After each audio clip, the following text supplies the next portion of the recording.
Everybody wants the finished product, but nobody wants the process. Faith isn't about seeing the whole plan. It's about trusting the blueprint when it doesn't make sense. Because sometimes God shows you the foundation, not the structure.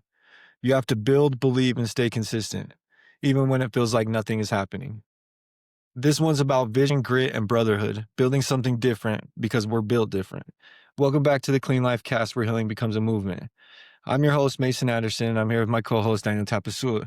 Today, we're with one of our brothers, business partners in the building, and my best friend. Today, we're talking about faith in the blueprint, trusting the process when you can't see the end result, showing up when no one's clapping, and building something that lasts when the foundation still feels wet.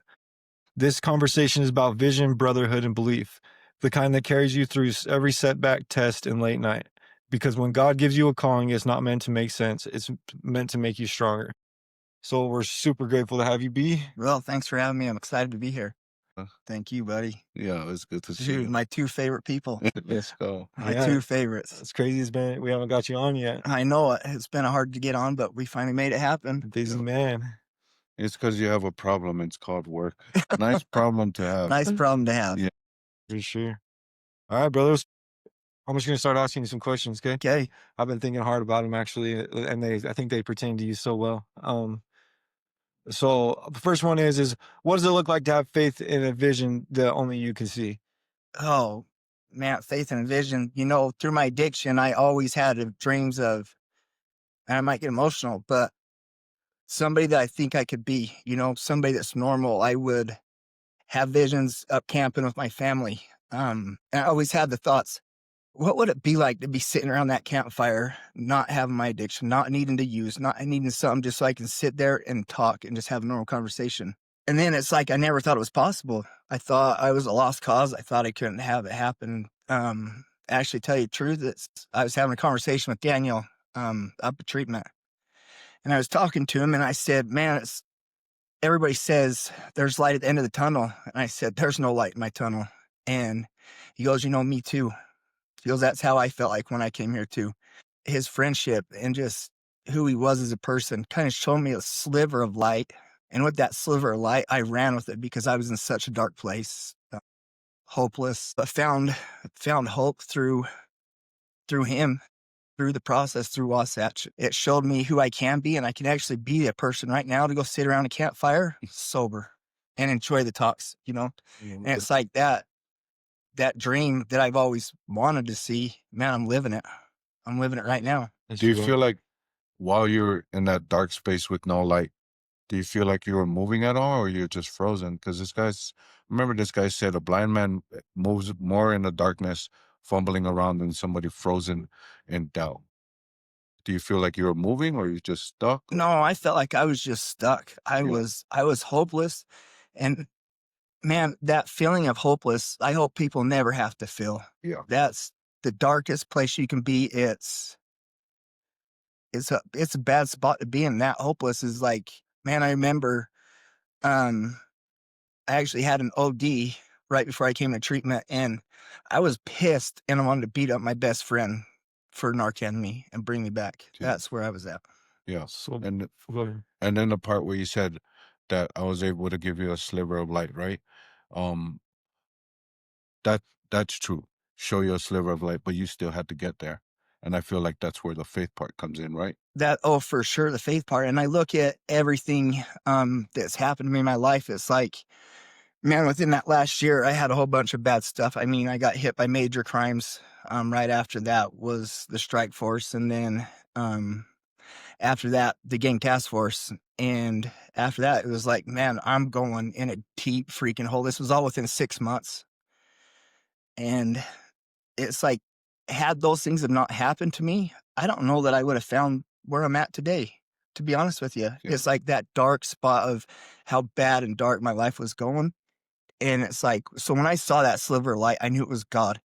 And as I worked through the process, I needed that light so bad that I was willing to work my program. And I worked a tough program as I was up there. Yeah. So what is it? So you say like working through the process, like what is it? How do you hold on to working through the process when the results aren't immediate? Faith, it really is.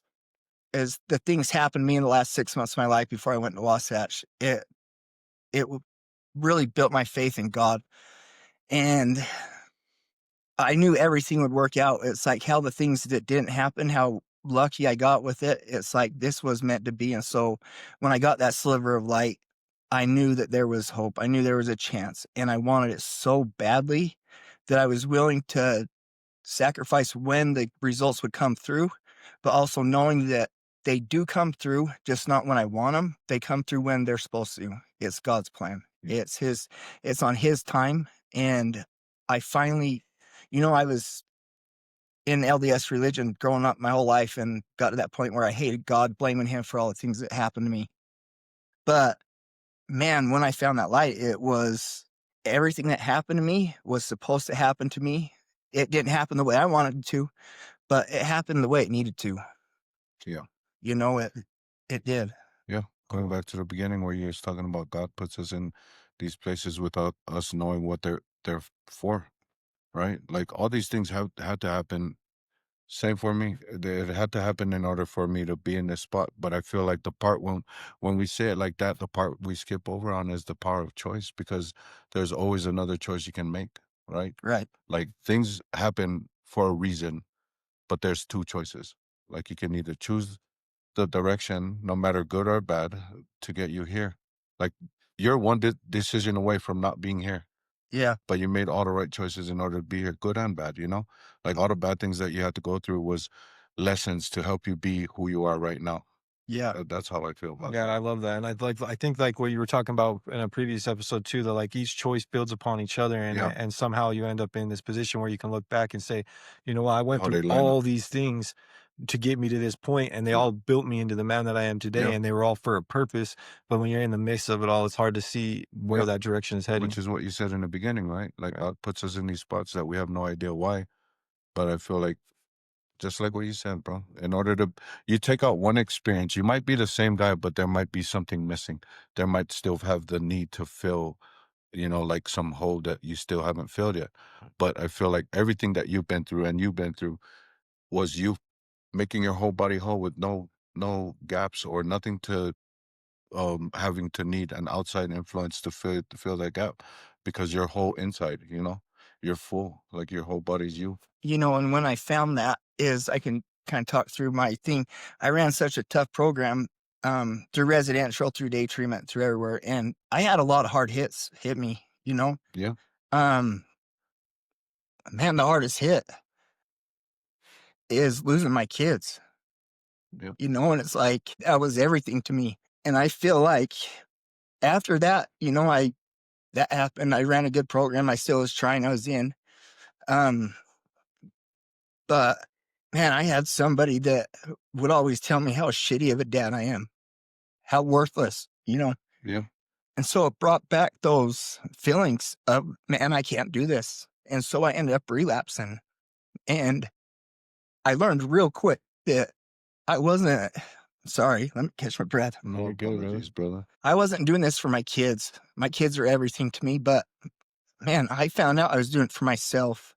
And I think with that relapse, it showed me who I am and where I'm going to go real quick if I do try to go outside substances, and it's like, I feel like that relapse was the best thing that happened to me through my addiction.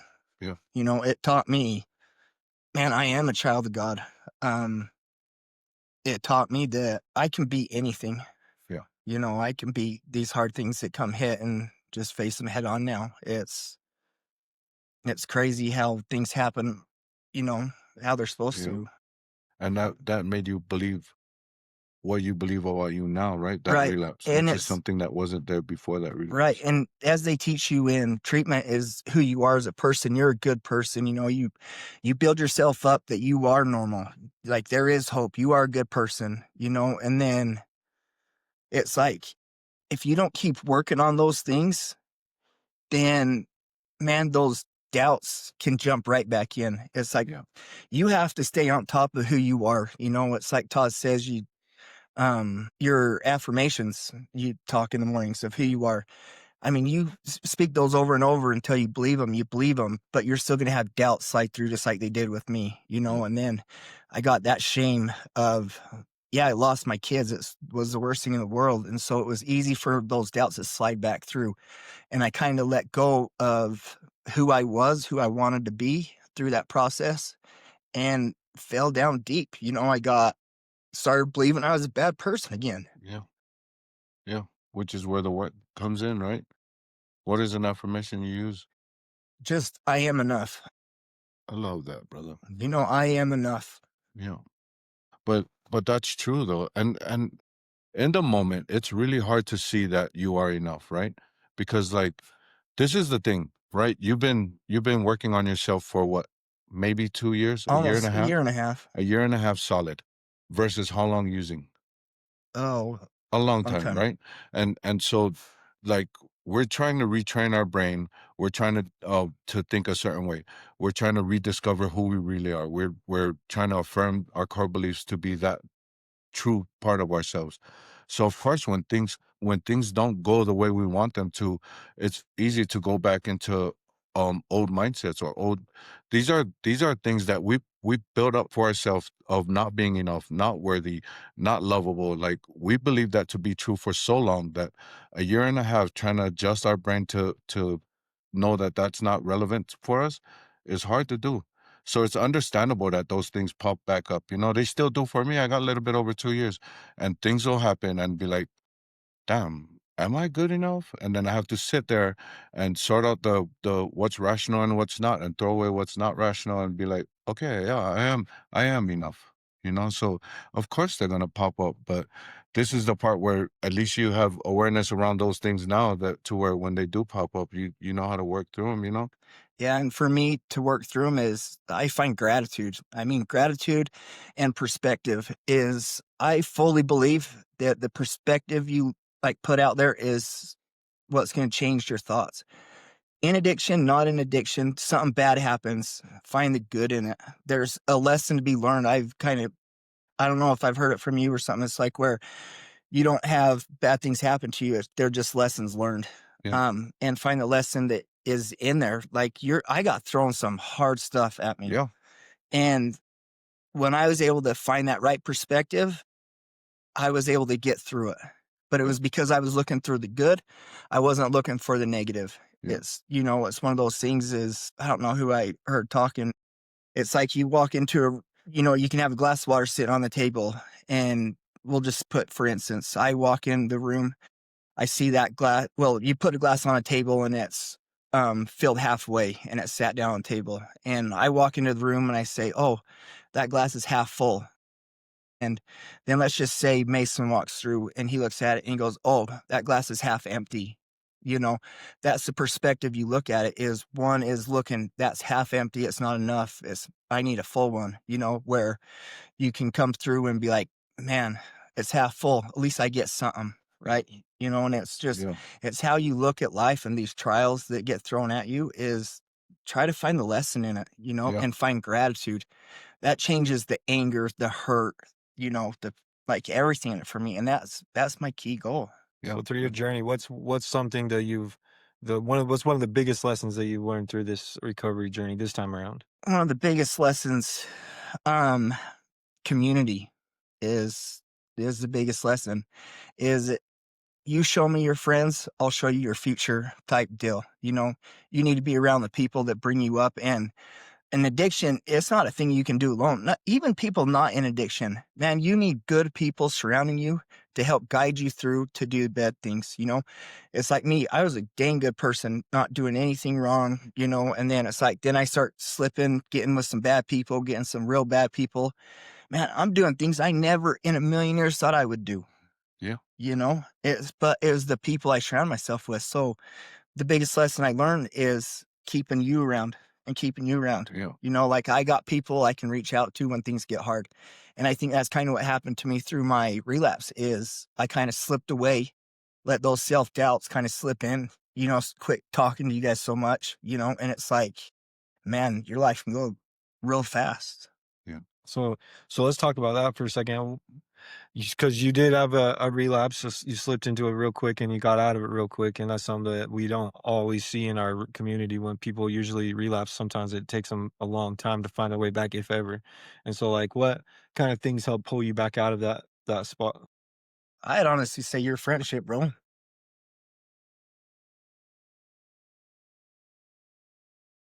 For real. Your friendship. I thought about you a lot.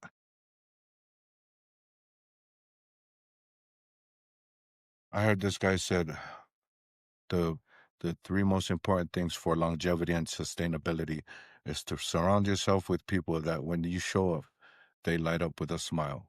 The second is the fastest way to get where you want to go is slowly. And the third one is the top of one mountain is the bottom of the next. So keep climbing, Yeah. and I feel like you relapsed. That's just the bottom of one mountain. You reached a certain point, right? And slow down. But going back to the first one, you do have people that when you do show up, they light up. Yeah. And I feel like that's three important things to stay around longer and to for longevity and sustainability. And I feel like you do those three things. Like going back to um not losses and lessons. That's Nelson Mandela said, I never lose, I win or I learn. So when I first heard that quote, that just told me to take all my L's and change them from losses to learning opportunities.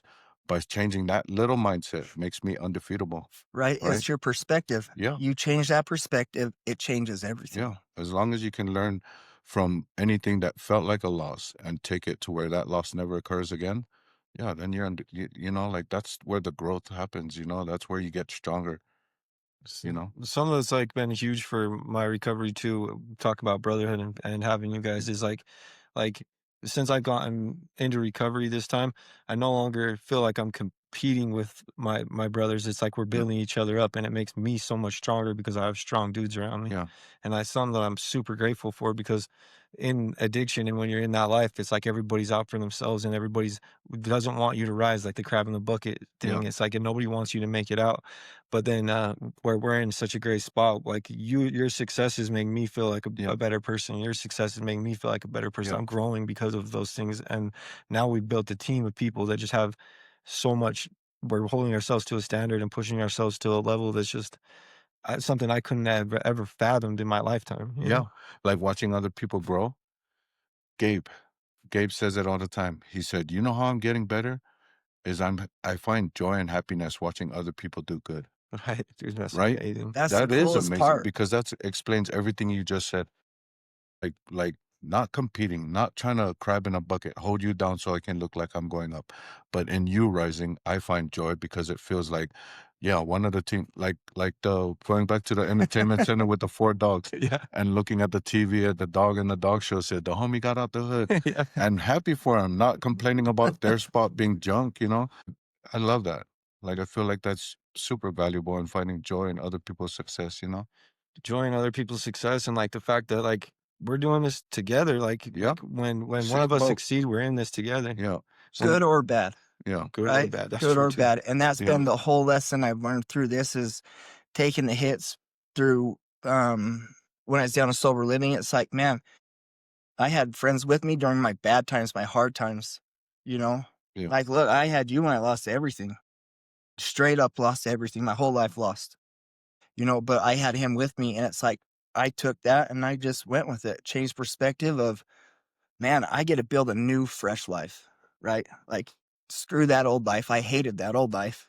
I get a new fresh life. Yeah. I get to be the man I am and my kids get to find a dad that they've never met.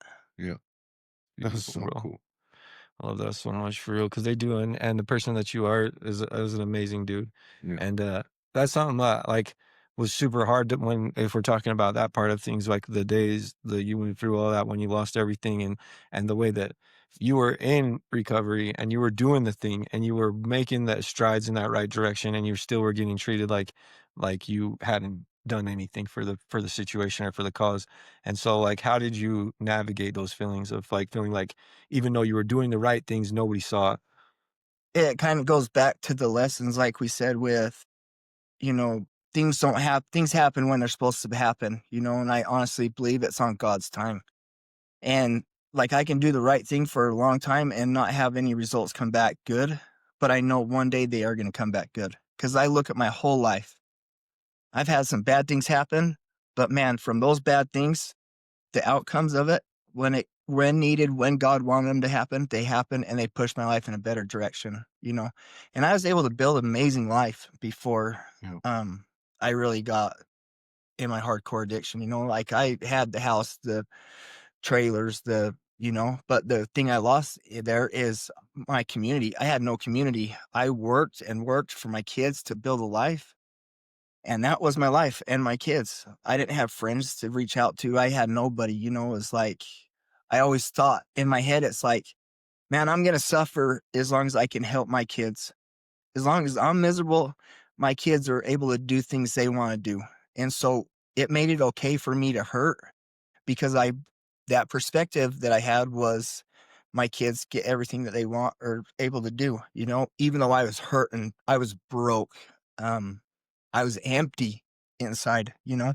Yeah. But that's what you know of you now, right? Yeah.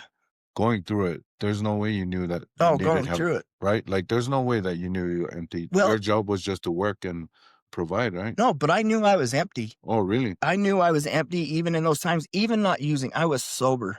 And in those times, I was empty. I had things in my past that I just was so broken over that Yeah. I couldn't let go. And so everything was, if I could make other people happy, I'm good Yeah. because I And can that, be as miserable, but they're winning. see, and that was still like, uh, not a therapist, but to me, that felt like that was your version of numbing out your feelings, Right. right? Like distract through work, like Yeah. go and Work. work a bunch of hours. That way, these guys can be happy. I'll be happy. Yeah, You and know? that's how it was. I worked nonstop, and that was my addiction. Yeah. I tell people when we go speak at schools and stuff, I talk to the kids, it's like, yeah, even though I stopped my addiction with drugs or alcohol, my new addiction was work. And I worked my butt off. I was able to build a house, built my whole house. The only thing I didn't do was the foundation, the sheetrock, heating and air, and I had help on the rock. Yeah.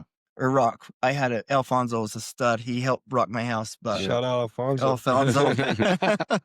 Yeah. But yeah, But that was a different way of numbing. but that right? was the way I numbed out was through that. I mean, and when I was building my house, I was numbing out through alcohol, but it's like I numbed out to build a life for my kids. That Yeah. was the way I coped. Yeah. And it seems like the best way you knew how to handle the situation. Whereas now it's different, right? Like now you know better ways to handle it. And I feel like learning and not taking losses, right? Like there's no way you go through that same situation and understand that you gotta work extra in order to feel good. Because like you said in the beginning, you are enough. Yeah, right. And let's just go back to this. It's like I had somebody tell me like how big of a piece of shit dad I am that I care more about softball than being with my kids. Man, softball, I'm at softball, but I'm with my community. And Yeah. it's the first time that I've been selfish to be like, you know what, I need my friends so I can be the dad to my kids. Yeah. Well, that's where that was. And it's like, Yeah, and that's hard to take, especially from people that don't understand how important community is to for people like us. You know, like, oh, you're just gonna go hang out with your friends. It's like, no, to me, like whenever I kick it with you guys, none of us are therapists, but it feels therapeutic. You know what I oh, mean? every time we Like have some us, solid. yeah, whenever we conversate, whenever we laugh, whenever we play, man, whenever I get done and about to leave you guys, I feel lit. Like I truly feel lit. I feel blessed. I feel loved. All the good things, you know, and it's h- it's hard for people that haven't gone through what we've gone through to understand that we need our community, like-minded people. And I think that's huge. And I think that also like on along with those lines is like they probably need that too. They just haven't realized it yet. Yeah, You know? like yeah, Oh, for for sure. real. Because in my addiction, I wasn't using, I wasn't drinking, Like but I had I had nobody, right? Yeah. So I had nobody to lean on. So I never got me time. I never got what I needed. It was all building for my wife and kids. I think Which- that go ahead. No? No, I think that like with along those lines of like that they might not have realized it yet. That's one of the blessings of us going through the struggle like we did. We Yeah. got the fast track to have to learn. We Yeah, got the fast track to have to grow. We got the fast track to have to heal because we were in a state of like dire need. And Yeah. so it's like a lot of people just draw that period that we took into like fast track mode. yeah, They draw it out for years and years and years and years, and it slowly becomes a personality trait and character. yeah, And they become like these people that are just miserable in the end because they didn't have to get forced to go and find a community or get Yeah. forced to have to go find some help, ask for help, reach Yeah. out to somebody and say, "Hey, look, I can't do this alone," type thing.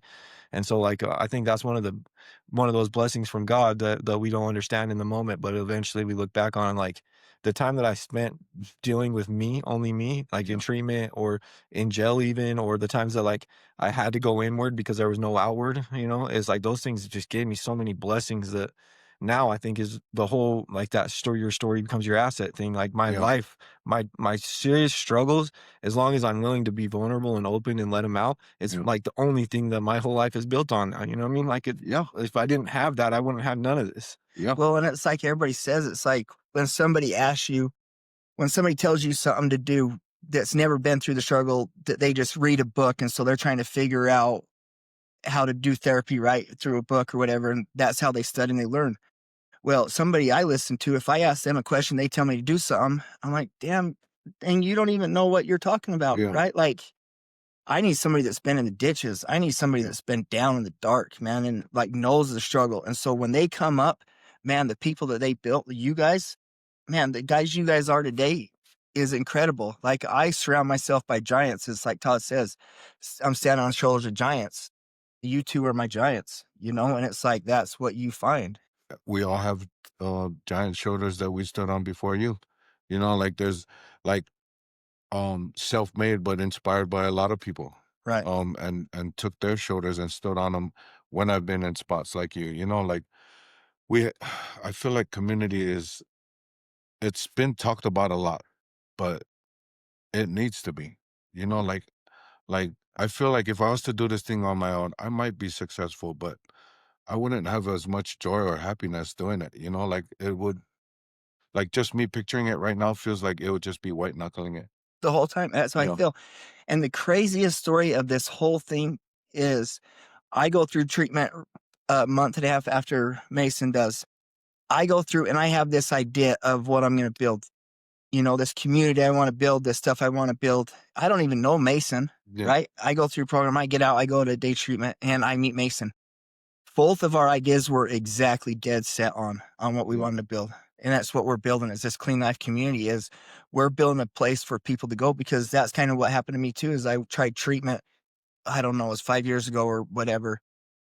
I did really good while I was in treatment. I was on fire. I get out of treatment. I was doing really good. Right. But when I got back to my home life, I had nobody. Right. Like, I had my wife, my kids. I had no one for me. I had nothing. And then with the things that were happening in my life, it was easy for me to go back out because I needed to numb out. I needed to numb that pain, that hurt, that I felt. Where this time I go to treatment, I come out, I'm going to build a community where people can come and gather in addiction, not in addiction.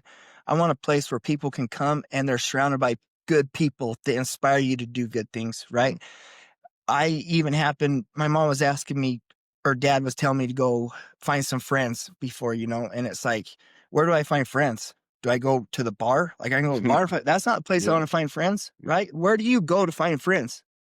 And so for us, it's like God put this in motion for Mason to have his vision, for me to have my vision, and come together and build this amazing community that we're building. Yeah. Right? Like, this is it, is we're building a spot where people can come. And if you struggle, if you go down, you have a place to come for help, right? Like, you have a place, you have a spot. Yeah. Everybody has a spot in addiction, not in addiction. Man, it's like, I just love people now. Yeah. Straight up love people Yeah. and love, whether I know you or don't know you, you're part of this community if you want to be. Yeah. Love that. That's really amazing. And yeah, it is crazy how that happened. Like, just to talk about it a little bit, like B coming through treatment after, like, right after me, we hadn't known each other at all, and I started hearing from other people.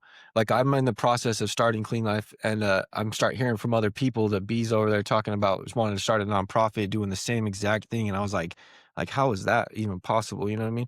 So I reached out to him, and immediately we just hit it off, dude. And then, like, with his vision and with the ideas that he had in mind, it was like it just gave me that spark of, like, energy to make sure that I start grinding again, the things focused, and, like, just together we're truly unstoppable. And I'm really grateful for both of you guys. But, like, what we have, bro, is something that's going to be beneficial Special. for so many people.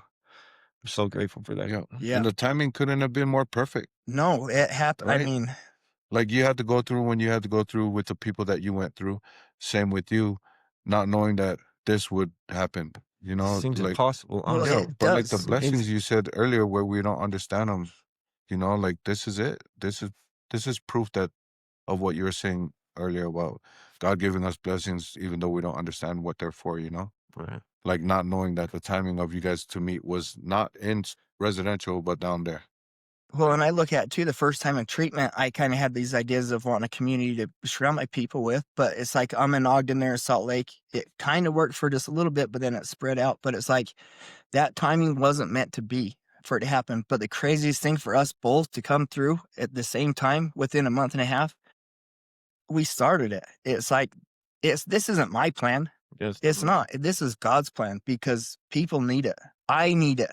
Yeah. I wanted a community so bad through my addiction. I knew I couldn't stop using drugs, but I just wish I could find those good people to be around. Because I'd go around them sober and I would have the best time. I'd feel really good, but then I knew I wasn't enough, right? Because I had to leave and I had to go get my fix.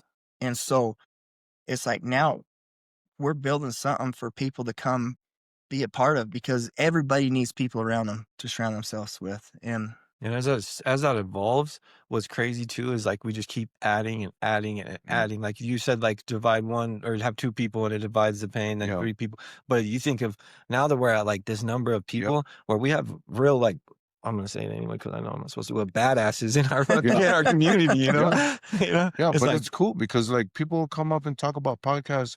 Like Jake the other night in the dugout said, "Man, that episode, everything Mason before you got there, everything Mason said, I needed to hear. I had to put it on pause because I was heated because I didn't. I know that's what I needed to work on, but it's true.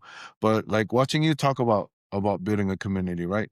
Just reminded me so much of a dad, right? Like for me, like the things that I gave my kids was things that I felt like I didn't have.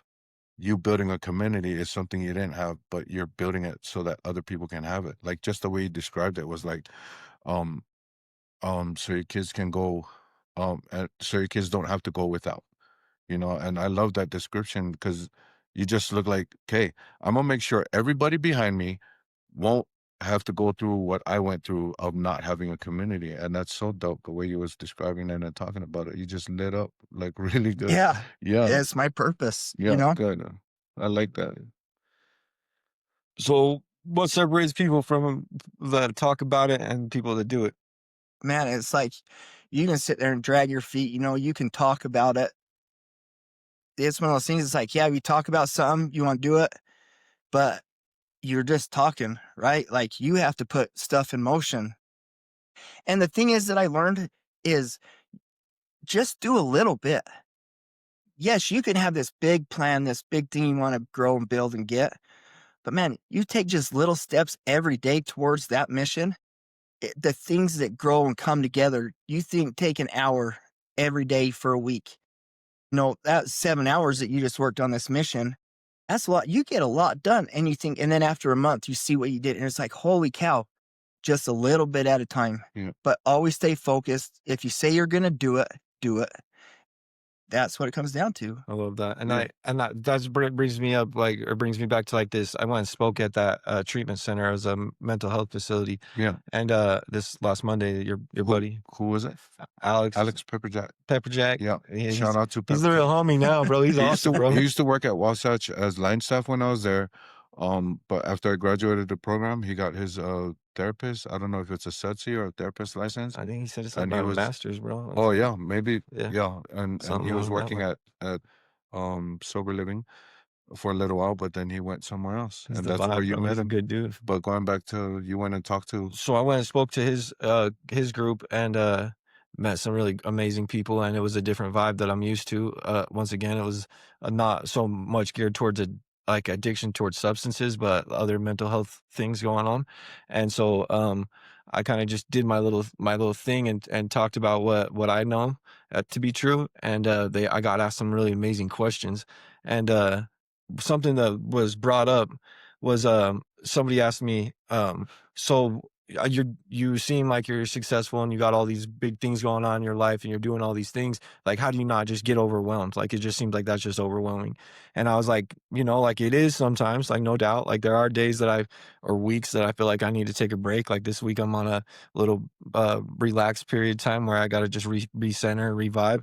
But what I said is like, it didn't start out this massive thing, you know what I mean? It started out with me and my mom talking about doing barbecues for people in recovery because we were so grateful for Wasatch and all that they've done for us. So we're like, let's give back somehow. So let's make Yeah. a barbecue.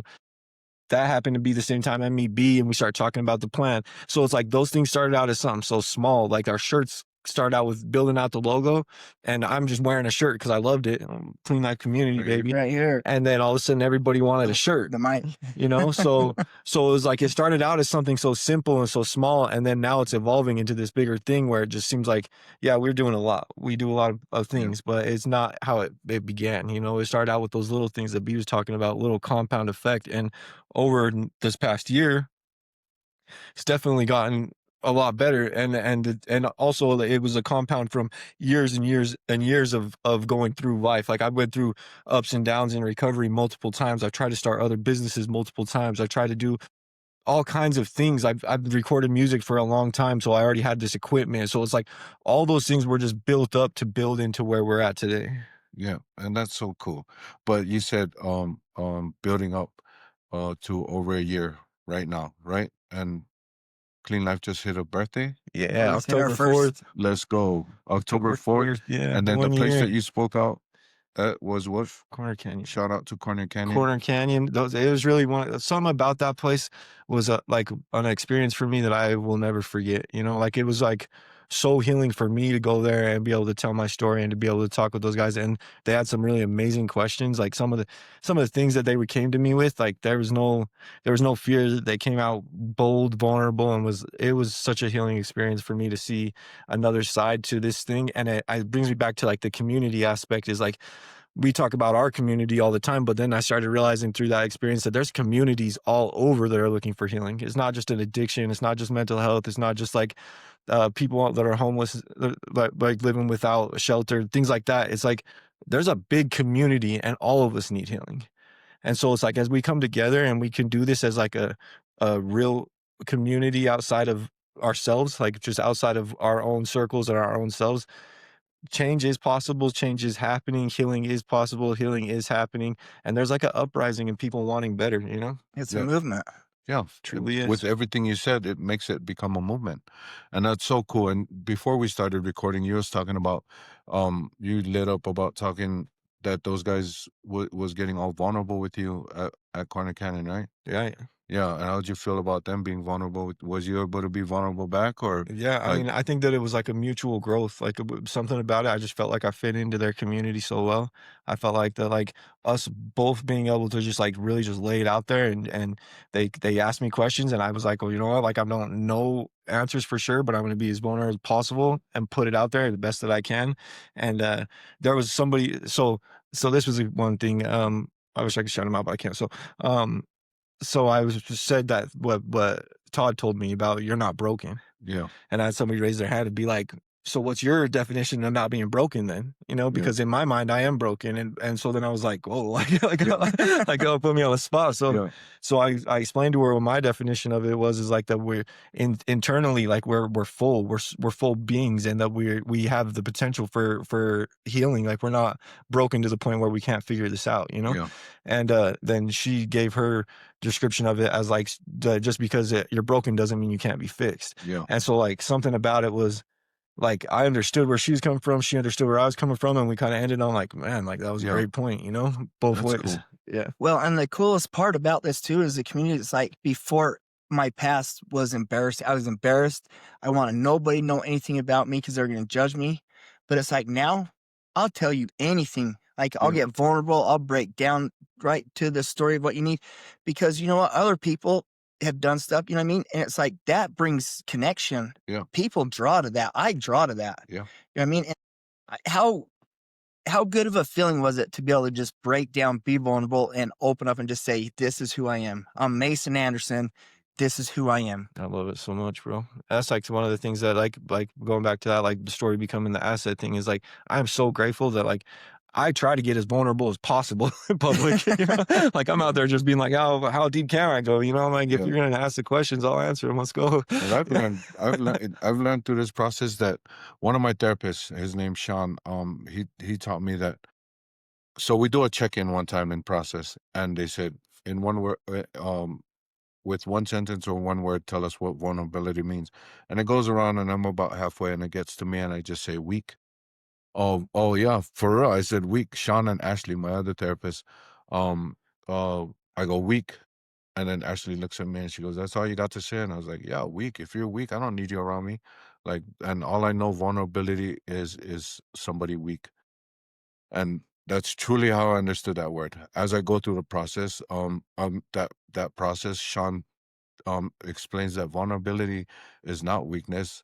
It's in fact an opportunity to grow genuine connections. Because like me showing you all my vulnerable parts means I trust you, right? The definition I just learned that the definition of love is giving the power, giving somebody the power to break you and trusting that they won't use it, That's right? awesome. Vulnerability is the same. Like I'll show you everything. I'll lay out like this and give you the chance to kill me, knowing that you won't. Right. And that's what vulnerability is. And that's where we connect. Like me asking you for help is me trusting that whatever you have to give me is you, and then you being vulnerable back makes that bond, which is how the community gets stronger, like you being vulnerable with that group. I bet they never forget about you for a little bit, Yeah. and they'll probably be quoting you, oh yeah, this is what not broken is. And I feel like now vulnerability for me is a superpower. Like I feel like a lot of people I've connected with is because I was vulnerable with them, Right. like was able to show transparency Like a and true vulnerable. connection. Yeah, like a true, genuine connection, not just all this fluff and surface level type stuff. Well, I was listening to a podcast on Joe Rogan's, and it was talking about a fighter in Detroit, and he's helping these kids, and these kids just trying to grow up and keep them out of gangs and stuff. And he was talking about how he grew up, and he's like, strength is not crying, not being vulnerable, And as he got older, the lessons he learned in prison, and I mean, he's a huge MMA fighter, just could kill anybody that walks up next to Yeah, him, just an average person. But yet for him, he's like, my strength is that I can open up to these boys and show them my whole self and be yeah, vulnerable and cry. You know, being being able to cry is strength, man, yeah, because that's what you're so afraid to do. Before I always thought I can never cry, yeah, but now it's like that was embarrassing. Everybody's gonna think I'm weak, man. But if you can cry just like I did, I opened up yeah, and it's like, man, I'm opening up to you and showing you my strength. yeah, I'm showing you my power that I have learned yeah, through all these trials and things that I've learned in my life. yeah, I'm not afraid to break down in front of anybody now. yeah.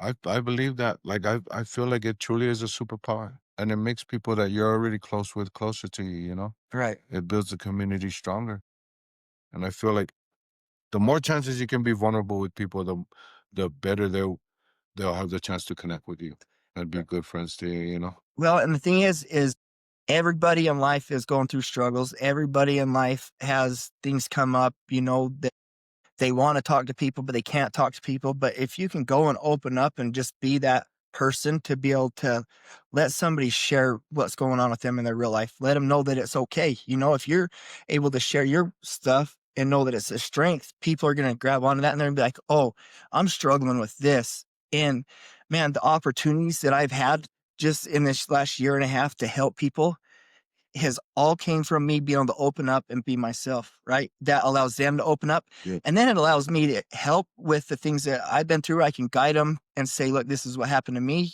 and give them direction to go. Or I know people like you guys where I can guide him to the person that can help him. yeah. I love that. That's beautiful, bro. I love that. So something that I want to talk about before we get done here is like what kind of things daily are you doing to maintain this strong mindset or maintain a connection to your spirit or maintain your recovery? Man, the biggest thing is just I always start my day out with a prayer. I do it as I drive to work. And it takes that time for me to think about what I'm going to do that day. Just kind of set my intention for the day of what I want. And It's kind of the biggest thing that I've learned is like my intention is to show you who I am and like just be me. That's what I want to do. And I think of the things I want, man. It's like people come and they talk to me and they kind of talk to tell me about their dreams and stuff. And it's like, man, what's wrong with me? My dreams are so much bigger, right? Like I dream big. But that also has to help give me drive because there's been times in my life after that relapse, um, I hit that hole, you know, and that's one thing I kind of don't like about the 12 steps is counting the days. You know, it's like that was a big thing to me, man. I almost hit a year. Now I have to restart, you know, and it's like now I'm almost 8 months, but it's like I don't keep track of the 8 months because who I am today is the man I want to be. You know what I mean? Yeah. I'm the person I want to be if I was 20 years sober or whatever it is. And getting back to what we were talking about is I would get in stagnant. You know, it's like I want things, but yet I'll do it tomorrow. You know, like I kind of, Yeah. I'll do it tomorrow or I'll do it next week. It kind of got, but now it's like I just put into motion just little steps, just gradual steps to get me to where I want to be. And it's crazy the things that I've been able to accomplish. Yeah, I love That's that so cool. much. I like that. So what does the future look like for you? What do you got planned? Man, my dreams are so big that people think I'm crazy, Do you your know? dreams scare you? No, my dreams don't scare me. Good. You know, it's like I know I was able to build a really good life in my addiction, you know, and I just keep thinking, man, I built that life in my addiction. Just think of the life I'm going to build sober. Yeah. The strength, the power, the Yeah. drive that I have now, you know, Especially with the people you got around you. and I'm surrounded by giants. And so, man, I got big dreams. The biggest dream is the reconnection with my kids, Yeah, of course. I love it. right? That's my number one. Yeah, that's good.